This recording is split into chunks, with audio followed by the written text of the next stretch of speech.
Raton dan Pak Profesor Haji Sofyan. Menanggapi persoalan itu, saya ingin sampaikan dasarnya. Dasarnya adalah sejauh apapun lokasi kita di Indonesia, sejauh apapun dari Jakarta, dia sama dekatnya dengan Indonesia kita. Tidak bisa kita menganggap bahwa yang di Jakarta, yang di kota-kota besar itu lebih dekat pada Indonesia dibandingkan di tempat-tempat yang tidak muncul di peta. Kalau kita menganggap ini berbeda, maka secara filosofis kita tidak menganggap Indonesia satu. Karena itu menurut saya nomor satu, sebagai pemimpin, sebagai presiden, saya ingin garis bawahi, dimanapun lokasi Anda berada, Anda sama dekatnya dengan pemerintah Republik Indonesia. Yang kedua, mengenai perbatasan, sering kita fokus pada pagar, polisi pada pagar. Pagar ya perlu kita perkuat, tapi yang tidak kalah penting, polisi kita justru pada halamannya, memastikan halamannya itu subur sehingga pagar tak kuat pun orang akan tinggal berada di wilayah kita. Itu yang kedua. Lalu yang ketiga, yang menyangkut masalah kesejahteraan, masalah security. Tiga hal langsung menjadi satu, Pak. Transportasi, pendidikan, kesehatan. Tiga masalah itu di semua daerah yang secara lokasi itu jauh dari pusat-pusat perkotaan atau kemajuan, tiga masalah ini jadi satu. Jika saya menjadi presiden, maka ini akan menjadi konsentrasi. Transportasi baik darat, laut, udara. Yang kedua kesehatan, yang ketiga adalah pendidikan. Bila tiga ini dibereskan sesegera mungkin, maka kita bisa berbicara tentang peningkatan kesejahteraan di semua daerah itu. Yang terakhir, semua materi yang dikirimkan, baik itu materi pendidikan, baik itu guru yang bertugas, baik itu tenaga medis, baik itu insinyur, semuanya harus berorientasi bukan membawa orang ke kota. Hari ini kita mengirimkan orang-orang ke berbagai wilayah yang jauh di pedesaan sambil membawa pesan untuk jadi orang kota. Tidak, dimanapun lokasi Anda berada, Anda punya hak untuk bisa sejahtera seperti yang lainnya. Itu soal. Kalau kita berbicara tentang security, memang ada luas wilayah yang luar biasa. Kita ini panjang pantainya nomor 2 di dunia. Pengamanan itu seluruhnya seperti yang disampaikan oleh Pak Pramono Edi tadi, dengan manpower saja tidak akan cukup bila itu diatur dari Jakarta. Justru yang dibutuhkan adalah kesadaran di tingkat lokal untuk juga mengamankan. Tapi yang tidak kalah penting adalah sikap pimpinan negara. Begitu ada tanda-tanda intervensi, maka tak boleh ada tanda-tanda kompromis dari pimpinan pusat Republik. Justru dari negara harus kirimnya pesan yang tegas. Sekali Anda memasuki sebuah wilayah yang belum tentu ada penjagaannya, maka negara akan bereaksi amat tegas.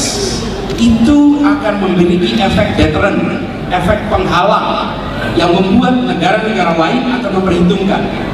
Tapi saya ingin garis bawahi, ujungnya ini bukan soal garis, ujungnya adalah soal siapa saja, di mana saja mereka harus mendapatkan kesejahteraan yang sama, peluang untuk bisa meningkatkan harkat martabat yang baik, dan itu tak penting lokasinya. Saya pernah suatu ketika mendatangi daerah paling ujung, bukan di utara tapi selatan, di Kepulauan Tanimbar, utaranya Darwin. Tidak ada apa-apa di sana, listrik minim, sama sekali Pulau Selaru paling ujung. Tapi apa yang terjadi ketika kita hadir di sana tanpa listrik, tanpa sinyal telepon? Acara itu dimulai dengan menyanyikan Indonesia Raya. Lokasinya jauh, tapi perasaannya ini yang menurut saya, perasaan itu harus diimbangi. Mereka merasa bagian dari Indonesia. Pastikan kita yang mendapatkan otoritas untuk menjamin perlindungan, kesejahteraan, pendidikan untuk mereka. Sikap kepemimpinan negarawan. Secara konstitusional sudah jelas, seluruh kekayaan alam ini milik Indonesia dan harus selalu menjadi milik Indonesia. Menurut saya tidak ada pertanyaan di sana. Yang selama ini terjadi adalah kita tidak pernah menempatkan kepentingan nasional sebagai prioritas utama saat berhadapan dengan pihak asing. Dengan pihak asing seringkali kita minder, tidak menunjukkan bahwa Republik ini punya agenda dan kekayaan alam ini diperlukan oleh rakyat Indonesia untuk bisa meraih kesejahteraannya. Saya jika menjadi pemimpin, saya akan panggil dan saya akan perintahkan kepada mereka yang menjadi anak buah saya, negosiasi untuk kepentingan nasional kita, bukan untuk melayani kepentingan asing. Ini artinya apa? Tidak semata-mata soal siapa menguasai berapa persen, bukan. Menurut saya persoalannya adalah kita harus bisa berbicara pada berbagai macam pihak yang selama ini sudah menguasai bukan hanya blok Mahakam, tapi blok-blok lain. Tunjukkan selama 40 tahun terakhir telah ada anak-anak Indonesia yang memiliki pengetahuan, pengalaman, kompetensi untuk bisa mengerjakan yang dikerjakan oleh orang-orang asing itu. Sesuatu yang dulu tidak ada. Sehingga dengan kekuatan itu kita bisa kelola sendiri. Dan kalau kita bisa kelola sendiri, maka kita harus bicarakan dengan mereka fasenya, stage-nya, agar ini benar-benar dimanfaatkan dengan bangsa. Saya akan bicara dengan asing dan kualitas nasional, dan saya akan katakan begini. Bayangkan Anda duduk di kursi saya. Bayangkan Anda duduk di kursi saya. Apa yang Anda akan jelaskan kepada rakyat Indonesia bila situasi ini didiamkan terus? Bayangkan jika saya yang berada di negeri Anda, menguasai minyak Anda, apa yang Anda akan jelaskan pada anak buah Anda, kepada rakyat Anda? Menurut saya selama ini kita dalam posisi lemah, karena dulu kita tidak punya apa-apa. Hari ini kita punya manusianya, kita punya dananya, kita punya kekuatan pengetahuannya untuk melakukan itu. Saya akan pastikan itu digunakan sepenuhnya untuk kepentingan bangsa Indonesia. Baik, terima kasih. Kalimantan Timur memberikan injeksi yang cukup besar terhadap pundi-pundi di APBN. Ada beberapa perdebatan bahwa rasanya tidak ada sesuatu yang memungkinkan kalau misalnya Kalimantan Timur itu menjadi sebuah daerah otonomi khusus karena kontribusinya terhadap negara juga cukup tinggi. Kita menyadari otonomi khusus itu adalah seperti Papua dan Aceh itu dalam perspektif politik ketahanan negara. Tetapi di dalam kondisi seperti ini, hal-hal yang spesifik seperti ini juga harus menjadi sebuah perhatian yang mendalam bagi pemerintahan yang akan datang. Yang saya tanyakan adalah, kalau seandainya Bapak-Bapak menjadi Presiden Republik Indonesia ke depan, apakah ada kemungkinan dan memberikan sebuah pemikiran bahwa Kalimantan Timur itu akan diberikan sebagai daerah otonomi khusus? Bagaimana Pak Anies Baswedan?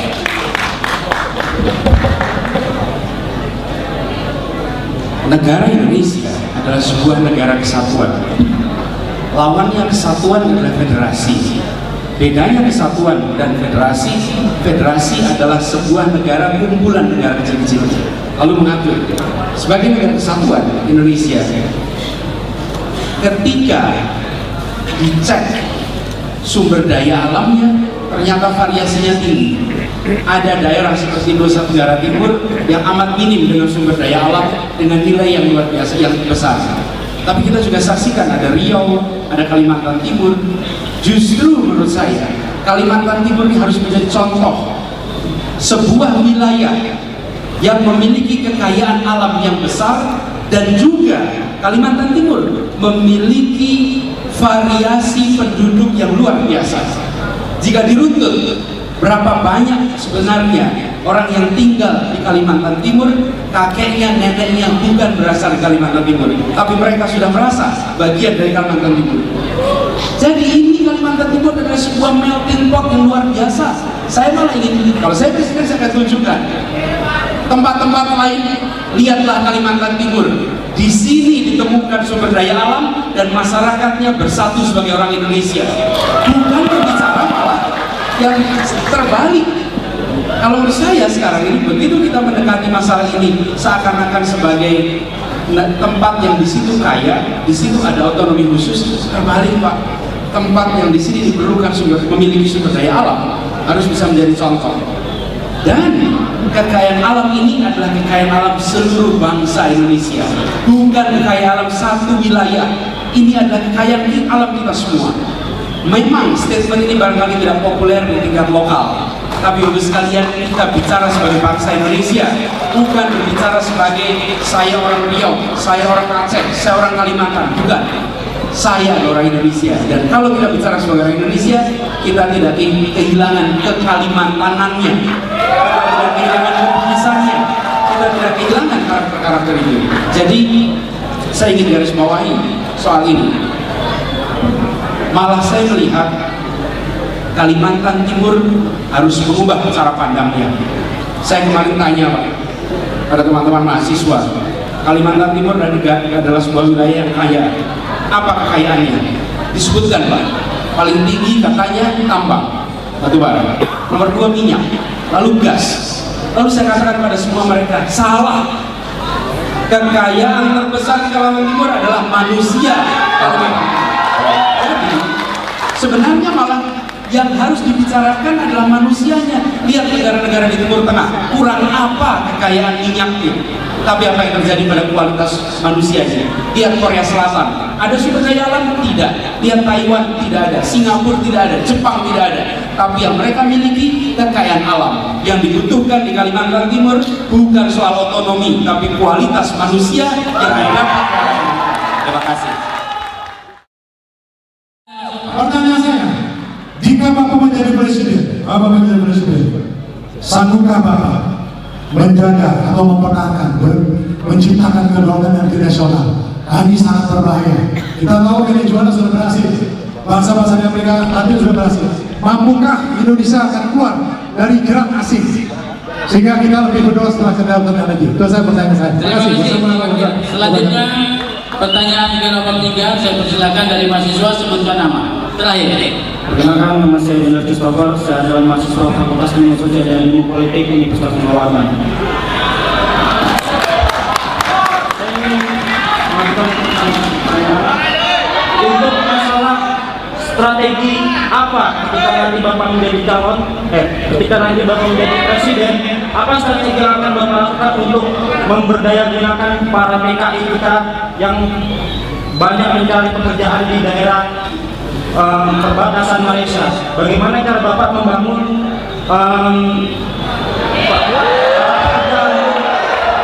bekerja di daerah perbatasan, jadi tidak lagi mencari pekerjaan di luar negeri, tapi justru memperoleh pekerjaan di daerah perbatasan kita? Terima kasih.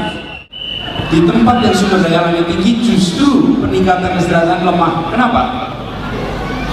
Karena lebih memikirkan pembagian hasil daripada untuk apa hasil itu. Bapak Ibu sekalian yang sekarang disebut sebagai tokoh masyarakat Kaltim yang ada di sini, saya ingin tanya, Anda mungkin tahu berapa jumlah minyak yang disedot dari tanah ini? Anda mungkin tahu berapa ton yang diambil batu baranya? Tapi tahukah Anda berapa jumlah SD di tanah ini? Tahukah Anda berapa jumlah SMP di tanah ini? Tahukah Anda berapa jumlah SMA di tanah ini?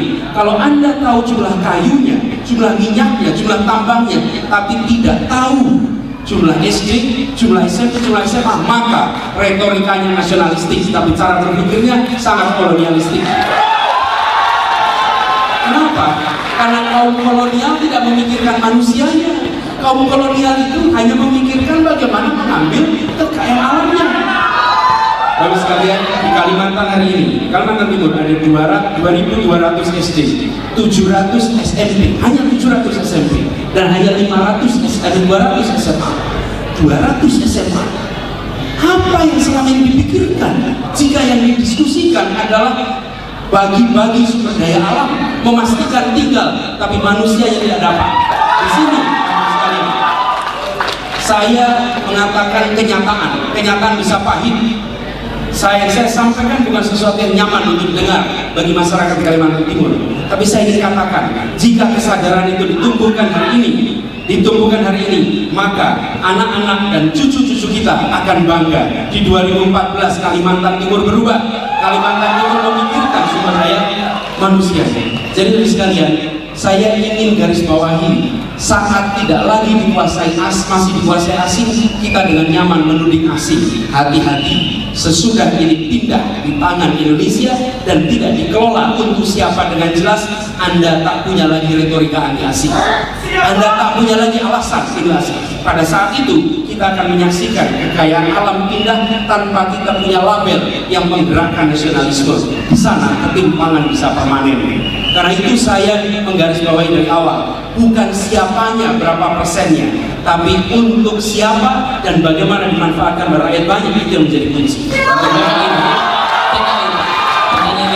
Yang soal PKI tadi sudah dijawab banyak soal PKI, tapi saya ingin garis bawahi, saya sepaham dengan apa yang disampaikan Pak Dahlan tadi, bahwa kita tidak bisa melarang, kita tidak punya hak untuk melarang orang untuk memilih sejahtera di negeri manapun.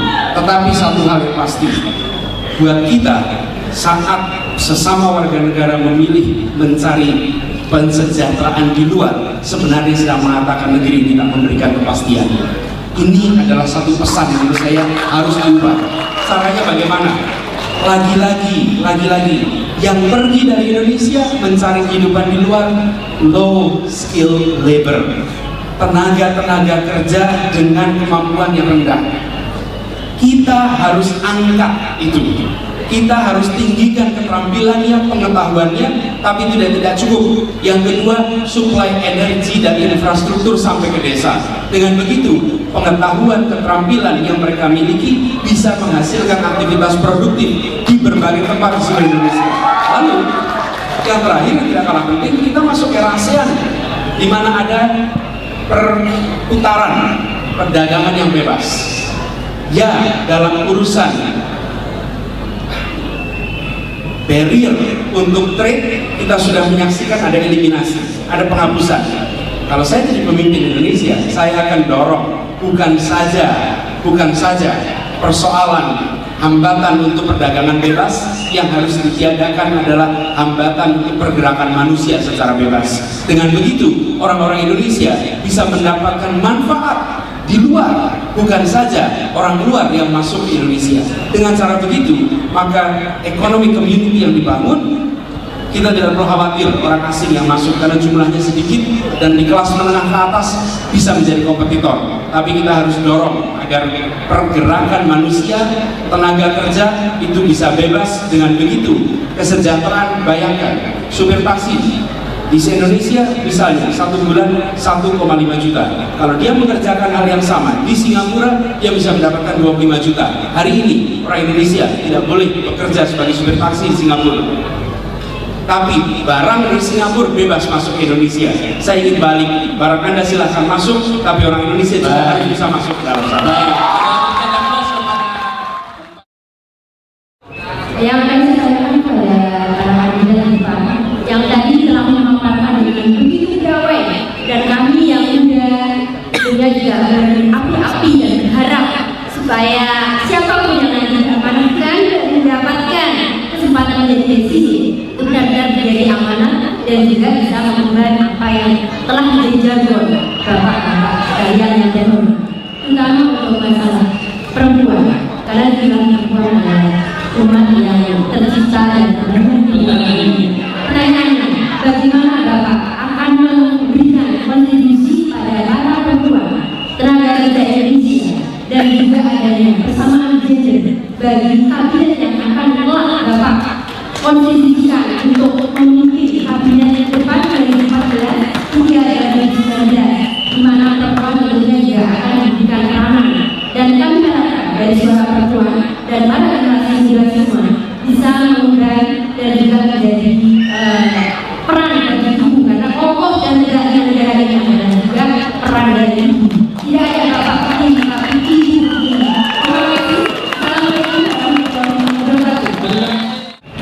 Ada sebuah indeks namanya Indonesian Governance Index. Banyak faktor dimasukkan dalam indeks itu. Salah satunya adalah kesetaraan gender. Dan Bapak Ibu tahu bahwa angka tertinggi antar provinsi seluruh Indonesia yang memiliki kesetaraan gender 7,5, paling tinggi Kalimantan Timur. Kalimantan Timur adalah tempat yang kesetaraan gendernya di antara seluruh provinsi Indonesia tertinggi. Dan ini artinya di sini sudah muncul budaya itu. Kita belum tentu sadar bahwa di sini ada. Seringkali memang kita tidak sadar sampai dibandingkan ke tempat-tempat lain. Kalimantan Timur bisa menjadi contoh bagi Indonesia. Tapi saya ingin tarik lebih jauh. Bicara tentang perempuan, Mari kita mulai dari yang hal paling mendasar. Lihat angka kematian ibu melahirkan. Kita di Indonesia masih 358 per 10.000 kelahiran. Ini unacceptable. Tidak bisa kita membiarkan ibu kita melahirkan lalu dikuburkan. Biarkan ibu kita melahirkan dan pulang membawa bayinya. Ini yang harus kita dorong. Dan sekalian, saya ingin garis bawahi, saya miris kalau mendengar pidato mengatakan mari kita turunkan angka kematian ibu. Menurut saya bukan diturunkan, ditiadakan. Kita harus meniadakan ibu yang meninggal saat melahirkan. Jadi konsentrasinya lagi-lagi 3. Masalah kesehatan. Kenapa banyak meninggal? Bukan karena fasilitas kesehatan, karena transportasinya yang bermasalah. Dan itu 2 itu nempel menjadi satu. Jadi saya melihat persoalan perempuan menjadi persoalan yang mendasar, yang harus menjadi kepedulian kita. Tapi di sisi lain, bangsa ini adalah bangsa yang berhutang besar pada kaum ibu. Hari ini salah satu masalah terbesar Indonesia adalah korupsi. Karena itu saya mengundang kepada para ibu, mulai hari ibu kemarin Pak, mari kita jangan kirimkan ucapan selamat hari ibu pada ibu-ibu, tapi dibalik kepada para ibu untuk mengirimkan surat kepada anak-anaknya. Nah, hari ini negeri kita panen korupsi. Setinggi apapun jabatanmu, tolong jangan buat ibumu melahirkan koruptor.